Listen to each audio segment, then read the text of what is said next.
Machine cutting.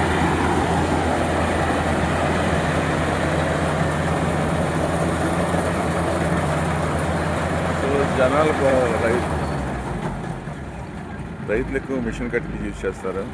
ఎందుకంటే ఇది ఒకసారి పని అయిపోతుంది. మళ్ళీ కోత కోసి కట్టేట్లు కట్టి మళ్ళీ కుప్పేసి కుప్పు నూడ్చి అన్నీ చాలా ఉంటాయి అన్నమాట. మళ్ళీ చెప్తున్నాను, కోత కోసి కట్టేట్లు కట్టి దాన్ని మళ్ళీ ఎండబెట్టి మళ్ళీ కుప్పేసి మళ్ళీ కుప్పు కొడటానికి ఇవన్నీ చాలా టైం కన్జ్యూమింగ్ ఉంటాయి. అందుకే చాలామంది రైతులు మిషన్ కటింగ్ వాడుతున్నారు. మిషన్ కటింగ్ వాడితే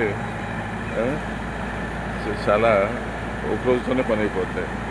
ఎందుకంటే ఈ రోజుల్లో పని వాళ్ళు చాలా కొడుతుంది, వాళ్ళు దొరకపోవచ్చు. అందుకే మిషన్ కటింగే వాడతారు. అది సో ధాన్యం ఇప్పుడు మిషన్లో నుంచి ఈ డబ్బాలో నుంచి మీరు చూస్తారు ఇప్పుడు ఎలా పడుతుంది.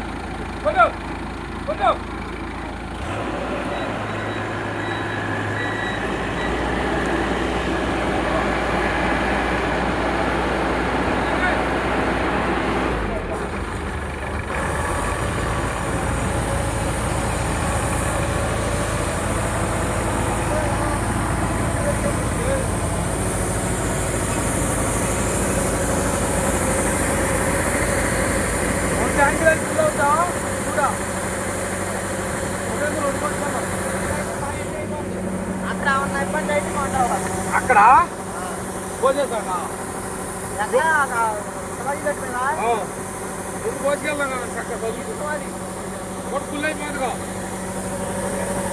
ఇబ్బంది పడతావా మళ్ళీ.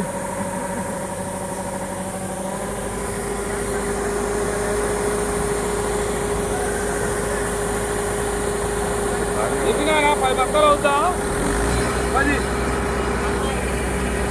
బస్తాలు వద్దు.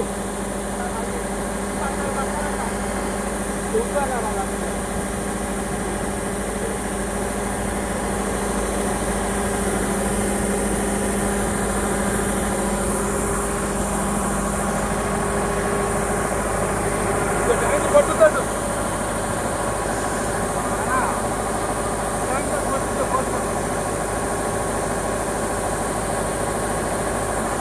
ఇప్పుడు వీళ్ళు దీన్ని ఈ ధాన్యాన్ని ఎండబెట్టాలి.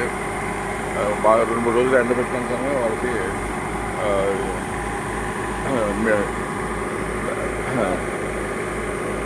బస్తాల్లో బస్తాలు కుట్టేసి రైస్ మిల్కి తోలేసుకుంటారు.